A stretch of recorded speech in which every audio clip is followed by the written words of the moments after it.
Fantastic Rishabh జెట్టి ప్రయత్నం చాలా ఫలించింది. ఫుల్ మార్క్ ఇవ్వచ్చు, బాగుంది. మాత్రం కంపేర్ చేయకూడదు, కానీ కంపేర్ ఫస్ట్ కానీ సెకండ్ కానీ చాలా అద్భుతంగా తీశారు. రిషబ్ జెట్టి ప్రయత్నం ఫుల్ గా ఫలించింది.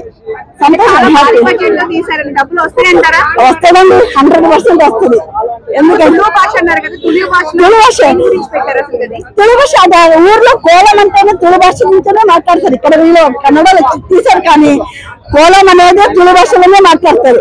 ఎంత కష్టపడుతున్నా ఆ దైవగుణం వాళ్ళకి సహాయం, వాళ్ళ వరప్రసాదం అని కంపల్సరీగా ఉంటుంది.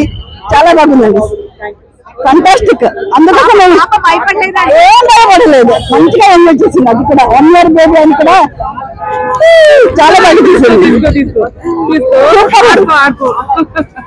సూపర్ ఉంది సినిమా. చాలా అంటే చాలా బాగుంది. మా కన్నడ వాళ్ళకి చాలా ప్రౌడ్ గా ఫీల్ అవుతున్నాం. అబ్బాయి ఇట్లాంటి మాకు తెలియనివన్నీ సినిమా ద్వారా మాకు తెలుపుతున్నారు. చాలా బాగుంది. అందరు వచ్చి బిగ్ స్క్రీన్ లో డాల్బీ అట్మాస్ లో ఎంజాయ్ చేయాలని కోరుకుంటున్నా. Thank you so much. Part 1 చాలా బాగుంది. బట్ ఇప్పుడు పార్ట్ 1 లో ఓన్లీ లాస్ట్ కి దేవుడు వచ్చినట్టు చూపిస్తారు. బట్ పార్ట్ 2 లో మధ్యలో మాకు చాలా సార్లు వచ్చినట్టు చూపిస్తారు. అందరు వచ్చి బిగ్ స్క్రీన్ లో ఎంజాయ్ చేయాలని కోరుకుంటున్నాం. నో లాగ్ చాలా బాగుంది. Thank you. పక్కా గూస్ బంప్స్, ఇంటర్వ్యూ చేయతే goosebumps compulsory 100%. 10 out of 10. ఇంకా నేను ఎక్స్పెక్టేషన్ ఏం పెట్టలేదు, కానీ చాలా సూపర్ ఉంది మూవీ. మీరు క్లైమాక్స్ కి వెయిట్ చేయండి, క్రేజీ ఉంటుంది, పూరా పైసా వస్తుంది. Amazing acting, amazing direction. నేనైతే షాక్ అయిపోయా. Solid 8.5 out of 10. Cinema overall గా చెప్పాలంటే ఫస్ట్ హాఫ్ లో ఉండే సస్పెన్స్ కి ఇక్కడ కొంచెం క్లారిటీ ఇచ్చాడు. సో ఓవరాల్ గా అయితే బాగుందండి సినిమా. కొంచెం లాగ్ వస్తుంది, ఎందుకంటే ఎక్స్పెక్టేషన్స్ మనం హై ఎక్స్పెక్టేషన్స్ వస్తే మాత్రం లాగ్ అనిపిస్తుంది. అక్కడ కొంచెం మిస్ అయింది. డెఫినెట్లీ ఒప్పుకుంటా నేను కూడా లాగ్ ఉందని. ఇంకా ఏమైనా ఛాన్స్ ఉంటే వాళ్ళు కరెక్షన్ చేసి ఓటీటీలో రిలీజ్ చేసినప్పుడు ఆ లాగ్ ని కట్ చేస్తే డెఫినెట్లీ హిట్ అవుతుంది సినిమా. సో అది ఫ్యామిలీతో చూడొచ్చు. సినిమాలో ఏం బాగుంది అంటే ప్రొడక్షన్ వాల్యూస్ బాగున్నాయి, సినిమాటోగ్రఫీ వర్క్ బాగుంది, అండ్ డైరెక్షన్ కొంచెం స్లో అనిపించింది. మిగతా అంతా ఓవరాల్ గా సినిమా ఎంజాయ్ చేయొచ్చు. బాగుంది. నెగిటివ్స్ అంటే అదే కొంచెం ఫైట్స్ కానీ ఇవి కొంచెం ఎక్కువ పెట్టిండు అన్నట్టు, స్టఫ్ ఎక్కువ అయిపోయింది.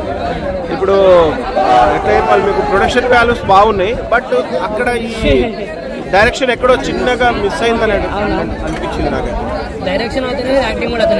అవును, సో అది అక్కడ కొంచెం అది అనిపించింది. మిగతా అంతా సినిమా మాత్రం ఎక్సలెంట్ ఉంది, చూడొచ్చు, ఫ్యామిలీతో చూడొచ్చు. మనం పెట్టిన డబ్బుకు 100% న్యాయం జరుగుతుంది. థియేటర్స్కి వెళ్ళి చూడండి చూసేవాళ్ళు. ఓవరాల్ గా మూవీ అయితే ఐ థింక్ వాళ్ళు పెట్టిన బడ్జెట్ కంటే ఇంకొక 50% ఎర్న్ చేయొచ్చు అనుకోండి. అంతే నుంచి ఎక్స్పెక్ట్ చేయలేదు. ఓవరాల్ గా సినిమా బాగుంది. One time watch. ఆయన యాక్టింగ్ గురించి చెప్పడానికి ఆయన మంచి ప్రొఫెషనల్, మంచి ఉంటుంది ఆయన. సో యాక్టింగ్ మాత్రం 100కి 100 న్యాయం చేసింది. డిఫరెన్స్ ఏం లేదు. ఇప్పుడు కాంతారాలో వాళ్ళు దేవుళ్ళు ఎక్కడైతే వచ్చి మాయమైపోతారో అది ఎందుకు మాయమైపోతారు అనే దాని గురించే ఇది అంతా రివీల్ చేసిండు అన్నట్టు, బ్యాక్ స్టోరీని ఎక్స్ప్లెయిన్ చేసిండు. సో అది చూసిన డెఫినెట్లీ చూస్తారు. సో కొంచెం బీజిఎం కూడా అంత ఎక్సలెంట్ లేదు చెప్పాలంటే. అక్కడ కొంచెం ప్రాబ్లం అయింది స్టోరీలో, అక్కడక్కడ కొంచెం ల్యాగ్ అయింది. మిగతా అంతా ఓకే. దేనికండి నెక్స్ట్ పార్ట్కి అందు చూపించలేదు.